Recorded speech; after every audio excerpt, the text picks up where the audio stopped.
Ted Kaczynski had an IQ of 167. He was accepted to Harvard at 16, became a professor at UC Berkeley in his mid-20s, and then he disappeared, retreating into the wilderness, living off the grid for nearly 2 decades in a 10 by 12-foot cabin. He believed technology was destroying humanity, stripping us of freedom, turning people into slaves. And to make sure the world listened, he turned to violence. Over 17 years, he mailed 16 packages containing homemade bombs to strangers across America, killing 3 people and injuring dozens. As an undergrad at America's most prestigious university, Kaczynski took part in a series of psychological experiments that were described as disturbing, even abusive. And perhaps those experiments he endured at Harvard shaped who he became. Before heading to Harvard, he didn't seem all that different from any other brilliant shy teen. During his mandatory medical evaluation upon entering university, the doctor described him as attractive, mature for age, relaxed, exceedingly stable, well-integrated, and feels secure within himself, may have many achievements and satisfactions. While raising him in the suburbs of Chicago in the 1940s, his second-generation Polish-American parents pushed him hard in academics, reading Scientific American to him as a child. He preferred calculus to his classmates. His mother, Wanda, thought he was antisocial. He believed he was just shy. Kaczynski arrived at Harvard at age 16 in 1958, majoring in mathematics. He struggled to connect with his peers, who were 2 years older. Harvard's atmosphere also didn't help, as he later wrote. There was a good deal of snobbery at Harvard. As a result, when my first attempts to make friends met with a cool reception, I just gave up and became solitary. It was during these years that something began to shift. Alston Chase, author of Harvard and the Unabomber, The Education of an American Terrorist, argues that the roots of Kaczynski's anti-technology beliefs were planted at the Ivy League. Virtually all these ideas could be found in the lectures and reading that students encountered at Harvard and other liberal arts colleges during Kaczynski's undergraduate years. For example, Harvard's general education curriculum exposed students to deep philosophical critiques of modern life. One key figure was historian Lewis Mumford, who warned, "The achievements of modern technology have been part of a culture whose central theme was the seizure and exploitation of power." Kaczynski and his classmates also read Sartre, Nietzsche, Camus, Freud, and Marx, thinkers who denied the existence of God, questioned morality, and challenged the foundations of civilization itself. If the intellectual environment planted the seeds of pessimism, it was the experiments that may have truly broken him. From 1959 to 1962, Ted Kaczynski took part in a now-famous study led by Harvard psychologist Henry Murray. Officially, Murray was studying how people respond to stress. Unofficially, it was to see what happened when a person's core beliefs were deliberately shattered. Kaczynski was one of 22 undergraduate men selected from a pool of 70 volunteers. Murray later said he chose students who were most vulnerable, who were at the extreme of avowed alienation, lack of identity, pessimism. Participants were asked to write a personal statement, a philosophy of life. They were told they would debate that philosophy with another student. But the opponent wasn't a student, it was a trained lawyer, whose job was to attack and ridicule their beliefs and undermine their ego. A one-way mirror monitored their facial expressions and body language, while electrodes were strapped to their bodies to monitor their heart rate and respiration. One participant recalled, "I really started getting hit real hard. Wham, wham, wham. And me getting hotter and more irritated and my heartbeat going up and sweating terribly. It was sort of an unpleasant experience." Kaczynski, codenamed Lawful, endured nearly 200 hours of testing over 3 years, but we don't know how he responded. His records are still sealed. To this day, Harvard has refused to release his psychological evaluations. Did the experience and the betrayal deepen his distrust of authority, worsen his paranoia, and isolate him further?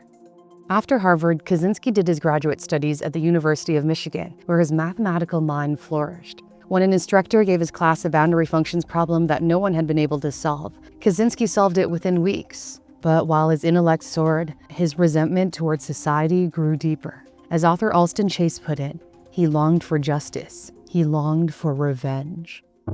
Those feelings eventually took the form of a 35,000-word, 56-page manifesto. It opened with a stark line: "The Industrial Revolution and its consequences have been a disaster for the human race." Kaczynski argued industrialization had forced people into crowded, unnatural environments, especially big cities, robbing them of freedom. He warned modern tech gave governments and corporations unprecedented power to control citizens. It is likely that technology will eventually acquire something approaching complete control over human behavior. He condemned the medical establishment, believing antidepressants numbed people to a sick world. He accused the media of spreading misinformation and enforcing conformity. The mass media are mostly under the control of large organizations that are integrated into the system.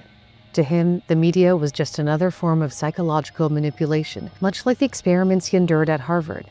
Kaczynski believed freedom could only exist in small, decentralized communities, and only revolution by outsiders can save civilization. He was willing to kill to start it. 2 years after becoming an assistant professor of mathematics at the University of California, Berkeley, he abruptly left in 1969. He disappeared into the Montana wilderness, settling by a remote patch of forest near the small town of Lincoln, 80 miles southwest of Great Falls. With help from his brother David, he built a 10 by 12-foot cabin heated by a wood-burning stove. There was no running water. It was inside this small cabin that he built his bombs. He approached it like a scientist, keeping meticulous notes, sometimes in code, documenting the design and construction of each device. He used scrap metal from junkyards instead of store-bought parts so they couldn't be easily traced. He soaked each piece in soybean oil and salt water to remove fingerprints. He wore disguises when planting the bombs, even wearing double-soled shoes to add to the confusion. He hid his bombs in wooden boxes. The word wood became a recurring theme in his reign of terror, even targeting a man with the last name Wood. A journalist realized that in Old English, to go wood meant to go mad with rage, an apt reflection of Kaczynski's state of mind.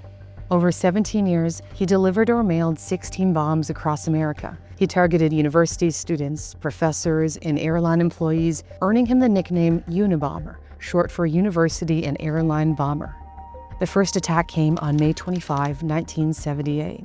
A passerby found a package at the University of Illinois Chicago campus. The return address listed Professor Buckley Christ Jr., an engineering professor at Northwestern University. Assuming it had been lost, the bystander returned it to him. But Professor Christ didn't recognize it, and suspecting it might contain smuggled drugs, alerted campus security.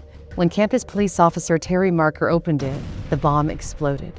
He survived with minor injuries. Kaczynski later wrote, "I hoped that a student, preferably one in a science and technology field, would pick it up and would either be a good citizen and take the package to a post office, or would open the package himself and blow his hands off, or get killed."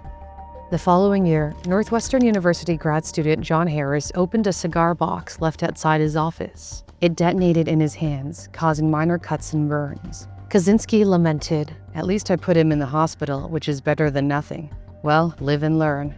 Then, in November, he snuck a bomb disguised as a parcel onto American Airlines Flight 444, flying from Chicago to Washington, D.C. The bomb didn't explode as intended, but it did fill the plane with smoke, forcing an emergency landing at Dulles Airport. He next targeted the president of United Airlines, Percy Wood. On June 10, 1980, Wood's birthday, he received a package containing a book, but the book had been hollowed out. When Wood opened it, it exploded, seriously injuring his face and upper leg. FBI Special Agent Chris Ronay noticed a pattern. As author Chase describes, this bomb, Ronay noted, like its predecessors, was carefully, almost lovingly put together out of ordinary household materials. That's when the feds realized the same individual was behind every attack. Over time, Kaczynski's bombs became more sophisticated. On May 15, 1985, John Hauser, a then 26-year-old U.S. Air Force captain and computer engineering grad student, was working at UC Berkeley's computer science building. He picked up a notebook someone left behind, hoping to identify the owner. The bomb hidden inside exploded, blowing off several of his fingers and carving a deep wound in his arm. The injury ended his dream of one day becoming an astronaut. Kaczynski confessed in his journal, "Must admit I feel badly about having crippled this man's arm. It has been bothering me a good deal. This is embarrassing because while my feelings are partly from pity, I am sure they come largely from the training, propaganda, brainwashing we all get, conditioning us to be scared by the idea of doing certain things. But do not get the idea that I regret what I did. I would do it all over again." Months later, he made his first kill.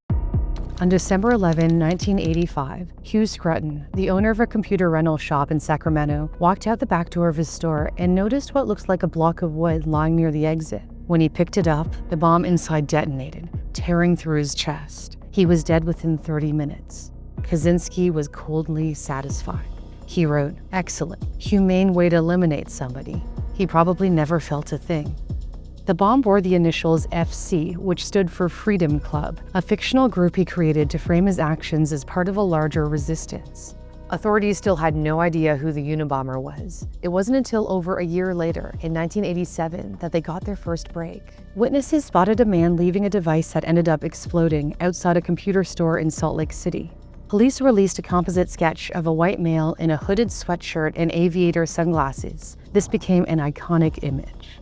Then came 6 years of silence, no more attacks. Kaczynski focused on perfecting his detonator. By the 1990s, his bombs no longer needed pipes. He was using lightweight devices triggered by homemade detonating caps. Now his bombs were not limited by size. On June 22, 1993, he mailed a bomb to Dr. Charles Epstein, a respected geneticist known for his research on Down syndrome and Alzheimer's. When Epstein opened up the padded envelope in his kitchen, it blew off several of his fingers. On December 10, 1994, New York advertising executive Thomas Moser opened a package at his home in New Jersey. Just as his wife and young daughter had rushed to another room to play, it exploded, killing him instantly. Moser was neither a scientist nor associated with technology, but the firm he had previously worked for, Burstyn Marsteller, had helped rehabilitate Exxon's image after the Exxon Valdez oil spill. Kaczynski saw that as a prime example of how powerful institutions manipulate public perception. His final victim was Gilbert Murray, president of the California Forestry Association. To Kaczynski, the forestry industry symbolized the destruction of the natural world. On April 24, 1995, a package arrived at the association's Sacramento office addressed to his predecessor. Another employee even joked, "Maybe it's a bomb." Moments later, it exploded. The explosion was so powerful that Murray's remains reportedly required 11 body bags to transport. While on his murderous streak, Kaczynski gloated in a letter to the New York Times, "It doesn't appear that the FBI is going to catch us anytime soon. The FBI is a joke." He thought he was untouchable. What finally exposed him wasn't the FBI, it was his own words. The turning point came when Kaczynski demanded that the New York Times and the Washington Post publish his manifesto, or more people would die. One reader couldn't shake the feeling that he recognized the voice behind it. Ted Kaczynski's younger brother, David. David was a social worker and a Columbia graduate who once shared Ted's anti-technology views. He even bought 30 acres of land in West Texas to escape society. But unlike Ted, David eventually reconnected with society, got married, and moved to Schenectady, New York. To Ted, this was the ultimate betrayal. When David later asked if he could visit, Ted furiously wrote back, "I don't ever want to see you or hear from you or any other member of our family again." When David read the manifesto, it felt frighteningly familiar. He recognized phrases Ted had used in their debates, like cool-headed logicians. He noticed Ted's preference for British spellings, license, willfully, analyze, installment. David reached out to a private investigator. From there, the FBI was contacted and the manhunt began. On April 3, 1996, FBI agents quietly hatched a plan to arrest Kaczynski at his remote Montana cabin. They were concerned that if they approached directly, he might destroy evidence or reach for one of his rifles. So they staged a ruse to draw him out. The Forest Service ranger whom Kaczynski knew approached the cabin with 2 FBI agents posing as men in the middle of a land dispute. Burns yelled toward the cabin, "Hey Ted, can you come out here and show us where it is?" Kaczynski stepped outside and replied, "Sure, just let me go back in and get my jacket." Before he could turn around, FBI agent Mad Max Knoll tackled him and handcuffed him. "Ted Kaczynski, you are under arrest for the murder of 3 people." Author Chase described the moment. Kaczynski didn't say a word or even blink. Kaczynski's trial was set for January 5, 1998 at the federal courthouse in Sacramento. He wanted to represent himself, hoping the courtroom could become a public platform to promote his anti-technology ideology. But his court-appointed attorneys planned to portray him as mentally ill, citing his paranoid schizophrenia diagnosis as the basis for an insanity defense. Kaczynski was furious. He had anticipated this exact scenario years earlier, writing in his journal, "There will be some speculation in the news media as to my motives for killing. They are bound to make me out to be a sickie, and they are bound to try to analyze my psychology and depict me as sick. This powerful bias should be born in reading any attempts to analyze my psychology." And sure enough, that narrative took hold. The media portrayed him as a hermit on the hill, as a neighbor described to Time magazine. The same article noted, "You could smell him coming." The New York Times wrote, his social handicaps were increasingly apparent. Most classmates and club members regarded him as alien. The Associated Press said Ted wasn't afraid of making bombs even in his high school chemistry class because he thought he was too smart to get caught. But a close classmate of Ted's who spoke with Alston Chase painted a different picture. Most of what media says about him is baloney. Ted was not a loner, not hostile, not obsessed with explosives. He was just 2 years younger than his classmates and immature to boot. While Kaczynski did appear disheveled at the time of his arrest, he had just been in the middle of building a bomb. The FBI's own photo evidence showed his cabin was neat, organized, and filled with books. Alston Chase concludes, he is not the extreme loner he has been made out to be, nor is there any clear evidence that he is clinically insane. As the trial approached, Kaczynski became deeply depressed. At one point, he tried to hang himself in a cell using his underwear. Judge Garland Burrell initially agreed to let him represent himself, as he requested. But after Kaczynski changed his mind, then changed it again, the judge ruled it was too late. Faced with a trial that would paint him as insane, he agreed to a plea deal. He pleaded guilty to 13 federal bombing charges that killed 3 people and injured multiple others. In exchange, the government dropped the death penalty. On May 4, 1998, he was sentenced to life in prison with no possibility of parole. He later appealed to the Supreme Court, but the court declined to hear his case. Kaczynski, who had late-stage cancer, died on June 10, 2023. He reportedly took his own life. He was 81 years old. Forensic psychiatrist Dr. Robert Simon once observed that murderers and law-abiding citizens aren't all that different. The dark side exists in all of us. The basic difference between what are socially considered to be bad and good people is not one of kind, but one of degree and the ability of the bad to translate dark impulses into dark actions. That same intellectual intensity that drove him to such dark places can also be used to expand your mind and make a real positive impact in the world. That's why I use and love Brilliant. Brilliant is an interactive learning platform that helps you sharpen your skills in math, science, data science, programming, and AI through hands-on lessons. You're not passively watching lectures, you're actively solving problems. You can dive into programming with Python, one of the most popular programming languages, and start coding on day 1. One of my favorites is How AI Works, where you'll explore how AI manipulates features to create facial expressions, or learn how tools like ChatGPT generate language that feels human. Brilliant's recently updated math courses help you build a strong foundation in algebra, and you can build on that to conquer calculus and beyond. You can try Brilliant for free for 30 days by signing up at brilliant.org/newsthink or by scanning the QR code on your screen. That's brilliant.org/newsthink. The link is in the description. By using my custom link, you'll also get 20% off an annual premium subscription, unlocking thousands of lessons. Thanks for watching. For Newsthink, I'm Cindy Pom.